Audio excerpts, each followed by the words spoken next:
Hello and welcome to the two-man power trip of wrestling. I'm your host, JP John Poz. With me today are two very special guests, former AEW Tag Team Champions, three-time WWE Tag Team Champions, two-time NXT Tag Team Champions, AAA Tag Team Champions, top guys, living legends, the greatest team on God's green earth, FTR, Dax, and Cash. Welcome to the two-man power trip. How you guys doing?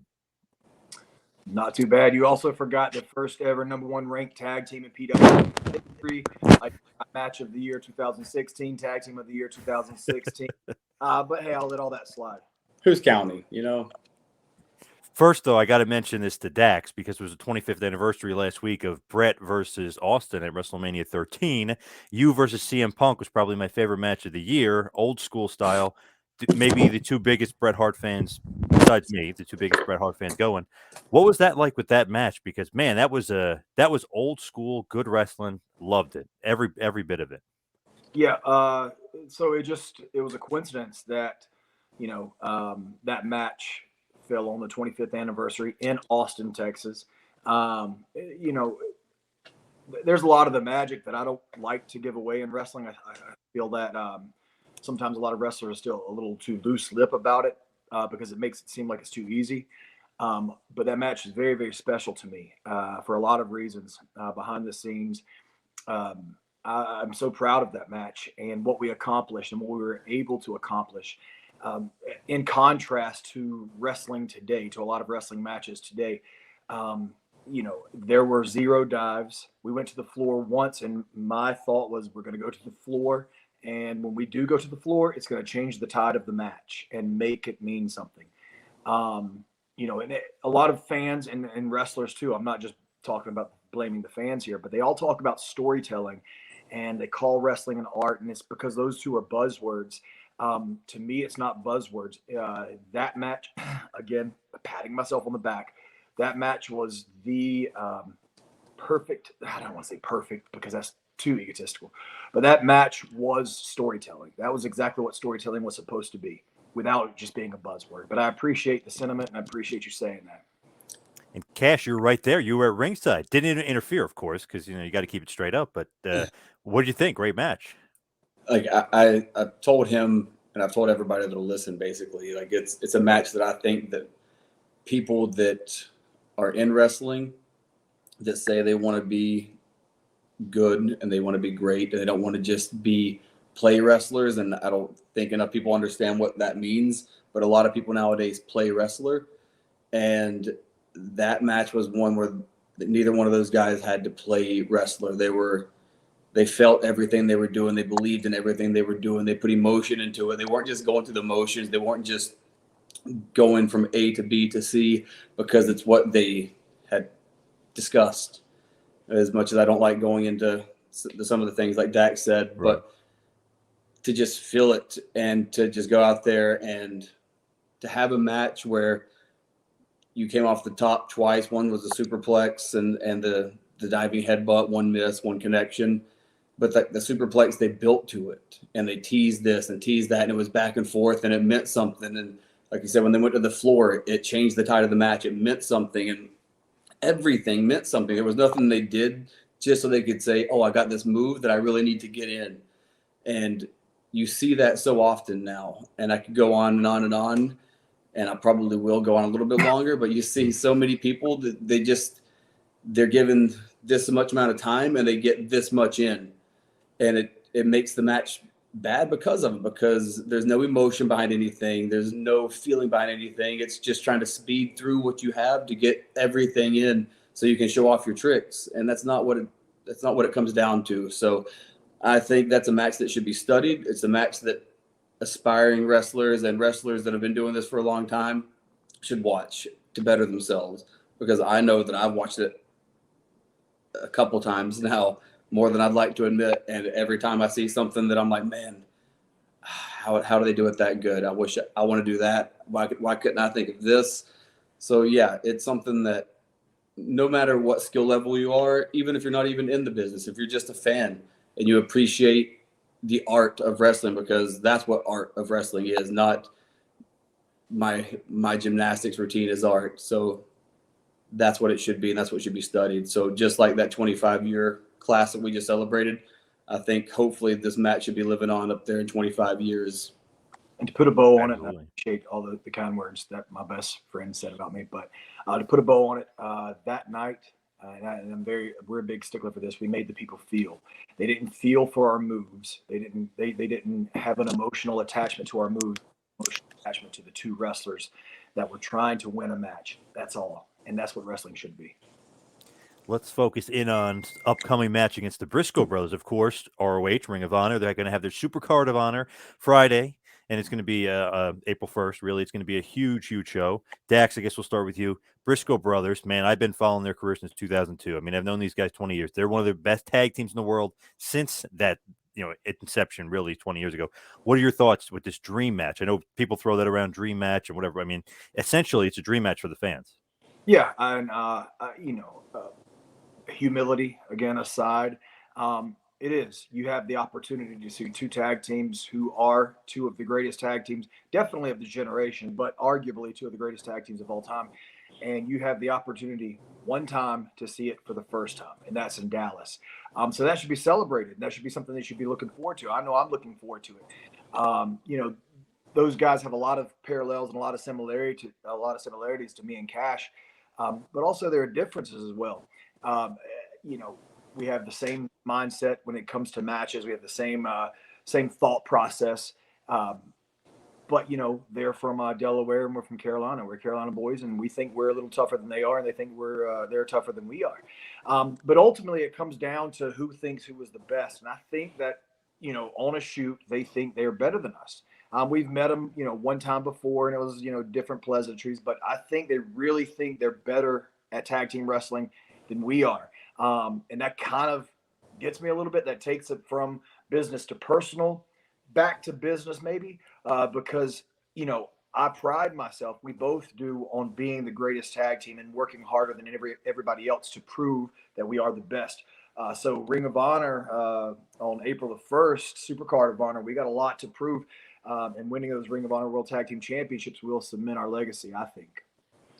Yeah, when I was just an aspiring little Cash trying to break into the wrestling business, not even, having ever stepped foot inside of wrestling ring at this point, the first Ring of Honor DVD I ever bought had Jay Briscoe in a singles match, and Mark wasn't even at this time booked to be wrestling there. He was too young.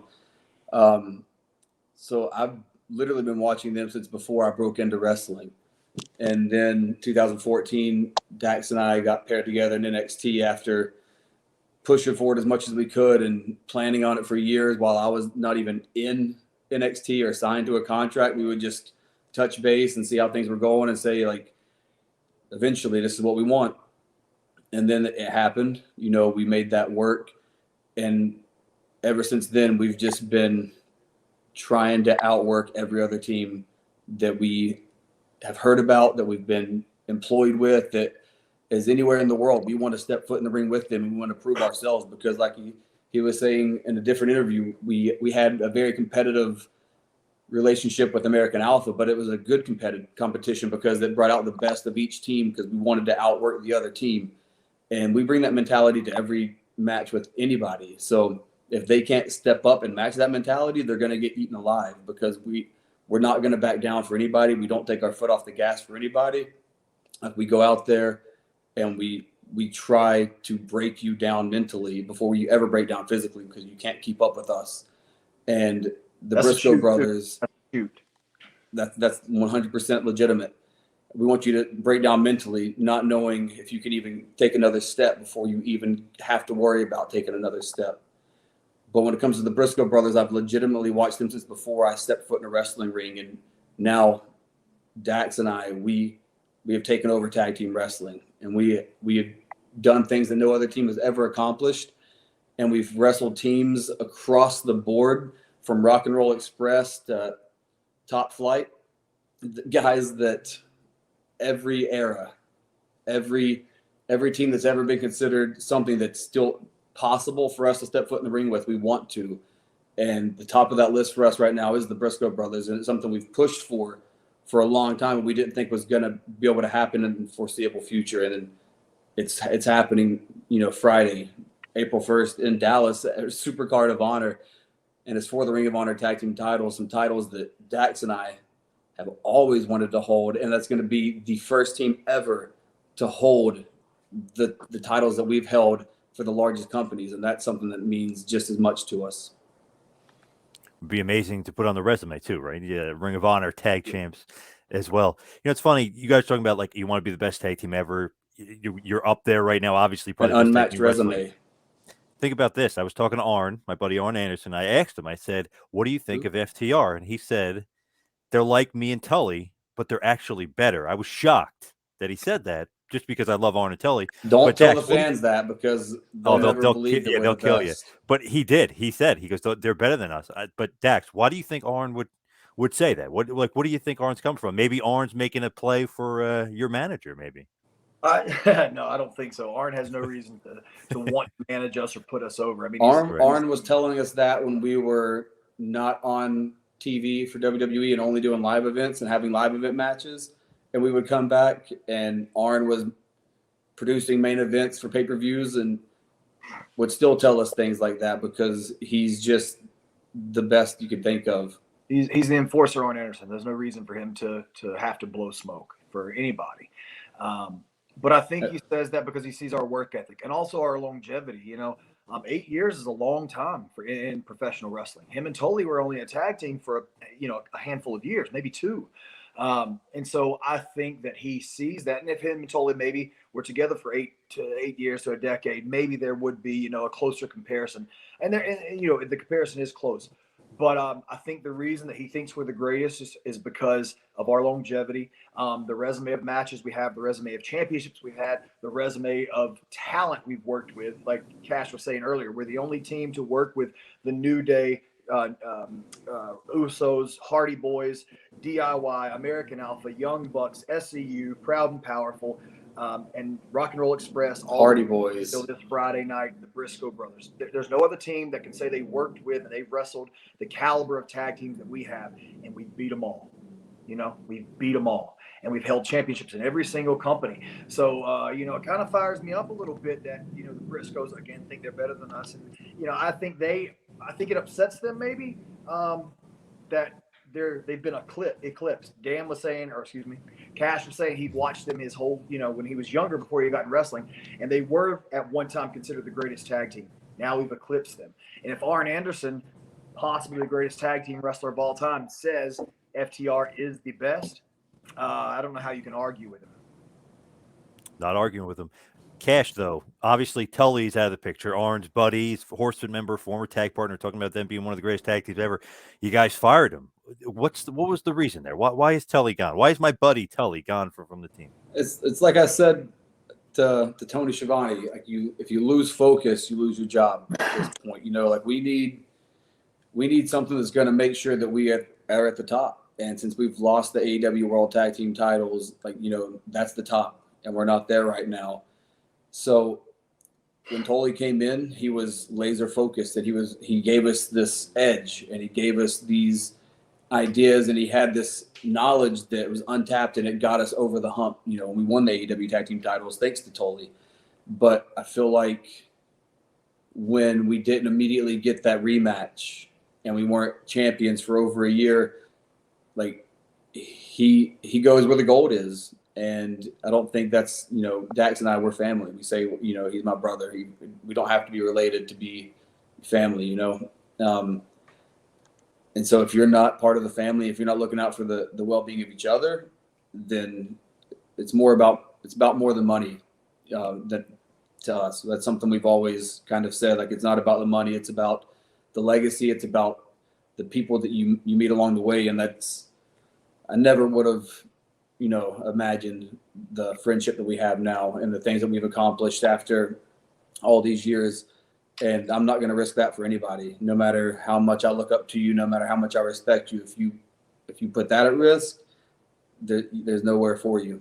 Yeah, I think ultimately our relationship personally and professionally ran its course with Tully. That's not to say that he's not a valuable asset. He is a huge asset to professional wrestling. I even wish that younger talent would step up, older talent as well, would step up and ask him questions and pick his brain, because we learned so much from him. But I believe, like I just said, our relationship has ran its course. It's time for us to move on. It's time for him to move on as well. We were stagnant. We were staying.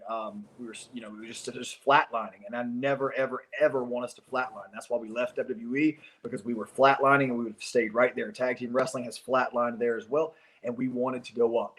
So I mean, it's no hard feelings, obviously, because if it was, we would have given him his own spike pile driver and left him laying. You know, right. we gave him the easy way out. So that should show you how much we respect Tully, even now that we're not officially working together. Now, obviously, the rumors are swirling that you guys may be looking for another manager. Bret Hart's name, obviously, because synonymous with this guy, Bret Hart. Remember him? Yeah. The best there is, best there was, best there ever will be. Mm-hmm. Rumors are swirling. His name is out there. Dax, what do you think? Is that a possibility? Is that a dream? Is that just rumors swirling around that Bret could possibly be a manager of FTR? So anything's a possibility. I mean, this is professional wrestling. You know, there's nothing out of the question in professional wrestling. I think AEW is the hot ticket right now. We're the hot new shiny toy, and we're delivering every single week. I'm very proud of this company. I'm very proud of where I work. But as far as Bret Hart managing us, of course, that would be a dream. It would be a dream for me just to have him be there, share his knowledge in ring and outside the ring knowledge with us. I don't know if I could hold my emotions back every single night. I might cry every single night if he were there. And you know, a lot of people call me a mark online, and that is totally fine. But they don't know how much the man, the human being, the character of Bret Hart literally saved my life many, many, many times. I want to be him. I want to be just like him, and I want to touch lives just like he did, and I want to make people feel just like he did. So yes, of course, it is rumors. Are there truth to the rumors? I don't know. Maybe you have to wait just like everybody else, I guess. Cash, what do you think? Bret, would that be a dream, or is that just maybe a pipe dream? I mean, anything getting to work with Bret would be a dream at this point, just because he's a guy that we've looked up to. He's the guy we admire and have so much respect for. He's helped, guide our careers without even knowing it, to the point that it's probably the basis of this friendship. That's how it started. Yeah. So it's how it started. And Bret's he's that guy that, like Dax said, he's touched lives. So for us to be able to say that, there's been so many legends that we've lost in the past couple of years that I would have loved to have gotten a chance to work with. Like, we never got to work with Bobby Eaton, stuff like that. Like, I don't want to miss out on those anymore. So if there's a chance that, even if it's just for one night or it's just backstage where he's talking to us, giving advice, that's cool with me. Like, I don't know whatever could be possible, and I'm not going to, add any fuel to that fire. But even if it's just a one night thing where he's backstage hanging out, just giving advice to people, that would be cool. Just to get to work with Bret and let him know how much he's influenced us, even though he already knows, because we talk about it nonstop. Did he text me before the CM Punk match and tell me he was very excited to watch? Maybe. Maybe. I don't know. I do know that Bret's in Dallas this weekend. Not anything for us. I don't want to start rumors. He's there for appearances. But I would love, and I texted him today. That's how I know. We were texting while I was at the gym. And I would love if this is the only thing we ever get to do, Cash and I get to do with him, I'd love to just buy him a beer and talk to him. That would be perfect to me and put a bow on my career. Favorite Bret match for me, I was at WrestleMania 10, so Bret Owen WrestleMania 10 is I don't know, the top to me. It's awesome. King of the Ring 93 should have been 5 stars. That's a different story, different day. Versus Mr. Doesn't Perfect. matter. It was 5 stars. Yeah, awesome. And WrestleFest 94, Steiners versus Hearts. Those are my 3 faves. I've watched all 3 of those within the last 2 weeks, and it happens. I mean, I do it all the time. He is the most consistent wrestler. He's the wrestler that I can watch, not even because I'm in love with him, because I can just watch and learn from him every single time I watch his matches over and over again. The Steiners match is freaking incredible. That's a clash of styles. It was beautiful. Him and Perfect, I think Perfect had something to prove there. SummerSlam 91, he was hurt a little bit. Yeah. Bret had something to prove as well because Hogan took his place. And I think Kurt wanted to show, hey, I can still fucking go if you let me. And they put on a hell. That's the one match, that and the kid match. are the Yes. two Yep. watch over and over and over and over again and never get tired of it. Obviously, Owen is a classic. My favorite of all time is Bret versus Shawn at WrestleMania 12. A lot of people think it's boring, but that's because they don't have a brain. My idea is the physicality, the storytelling, the emotion, and the competition. The two guys were in a competition with each other, and it's so beautiful. Yeah, I just watched Bret and Owen the other night, and I Give me a tweeted him a picture of it. And then I was watching what else? I've been watching a lot of Bret lately. Big surprise. I think everybody has, because it's been all over social media. Everybody's just been on a huge kick. I was watching King of the Ring '93. Actually, that was the other one I watched. I haven't watched WrestleFest recently. I was watching WrestleMania 20 last night because Dax was talking about it with me the other day. So I was like, oh, I'm gonna watch. I ended up watching like half the show last night, well into the night. But yeah, I think Bret and Owen was so good, but I think personal favorite is King of the Ring '93. And Dr. Tom and Bret have an awesome TV match. Just Yeah. I tweeted on about Raw. that. Yep. Go awesome match. I went and found that match because you tweeted about it. That's great. Now with you guys, I'm thinking like Rock and Roll Express, Midnight Express. The guys wrestled 100 times, 1,000,000 times. They wrestled each other. Great feud. What a rivalry. Feels like you guys versus Young Bucks could be that again, or should be that. They're always considered the second or third greatest tag team, like kind of behind you guys. They're always in the mix, though. Is that something on your mind? Like, because that should be that Midnight Express, Rock and Roll Express rivalry. You have hundreds of matches. You guys only wrestled once. Yeah, that's absolutely been on our mind. And that's what we came to AEW for. That's what we thought. And we got here and had one match with them, tore the house down, and then we never heard from them again for a year and a half. Whenever you're in competition with the bosses and the bosses understand you're here, but they position themselves right here, that gets a little heated backstage. So I thought, me and Cash both thought we were going to have multiple matches with them and change the world of tag team wrestling. But I think that would put too much of a spotlight on us and maybe take a little bit away from them. So we haven't heard from them since November of 2020. I wish somebody could tell me why.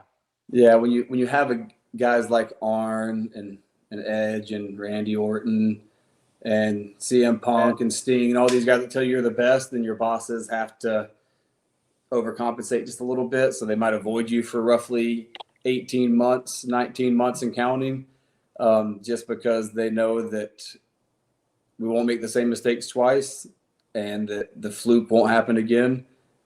And if we ever step foot in the ring together again, we're going to expose them. Like we said earlier, like we want to make people break mentally before they ever break physically. And that's going to be increased tenfold when we're in there with them because we have something to prove. Hey, PR John, don't tell Tony we said this on the podcast. Okay. Just let it come out. And let Now, as we, head towards the finish, we head towards the wind down here. What's next for FTR? What can we expect? I know, obviously, Supercard of Honor, Briscoe's, but besides that, what's next for you guys? Scarface, the world, and everything in it. Yeah. Ultimately, I've said ultimately 3 times during this interview, but, at the end of the day, we want to be the greatest of all time to ever do it. Professional wrestling has been, I've said it many times before, has been good to both of us, and now it's time for us to give back. And I feel like we've done a great job of giving back, but there's more that we want to do and more we want to give. The AEW World Tag Team Championships is the most prestigious tag team championships in all of wrestling, bar none. I'm not just saying that because I work for them, but look at the caliber of tag teams from the Hardy Boys all the way down to, like Cash said, top flight. I mean, and all in the middle, everybody is great. So wanting to be the tag team champions, that's our goal. But man, there's so many other things we want to do too. We want to work with the greatest tag teams we've never had a chance to. Like in Beckley, West Virginia, we get to work with the American Wolves, and we're going to prove to them that we're way better than they ever were. IWGP World Tag Team Championships, we want those to add to our resume, because when we have those and when we get the Ring of Honor World Tag Team Championships on Friday night, there is no discussion. There's no more debate. We are the most decorated and greatest tag team of all time. That's our goal. Yeah, we want to as many prestigious titles as we can earn, and we don't want to get the bingo hall titles. We don't want the PWGs, right. Nothing like that. We want Ring of Honor. We want IWGP. We want AAA for as long as we want to hold. We want first ever 2-time AEW World Tag Team Champions. We want to be draped in gold.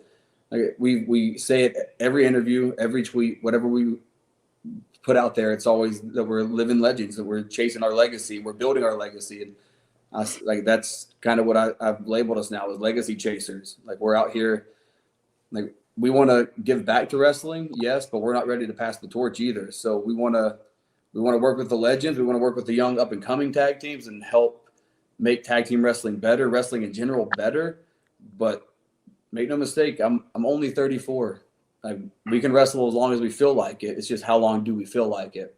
Right. But while we're here and while we're active, we're going for everything. Like we're not just here to be placeholders and kind of pass the torch and help elevate everybody else around us. We're also here to elevate ourselves to being the greatest tag team that's ever done it, where it's not even an argument anymore, when it's just legitimate fact. When people can ask, like, who do you say? And it's going to be unanimous. FTR. And make a shit ton of money while doing it. Of course, like we said, versus the Briscoe Brothers Friday night, 4/1, April 1st, Supercard of Honor. And of course, you see you guys each and every week on AEW Dynamite and Rampage. But Dax, Cash, the greatest team on God's green earth, top guys, living legends, legacy chasers. Thank you so much for all the time. Really appreciate it, guys. Thank you. Thank you.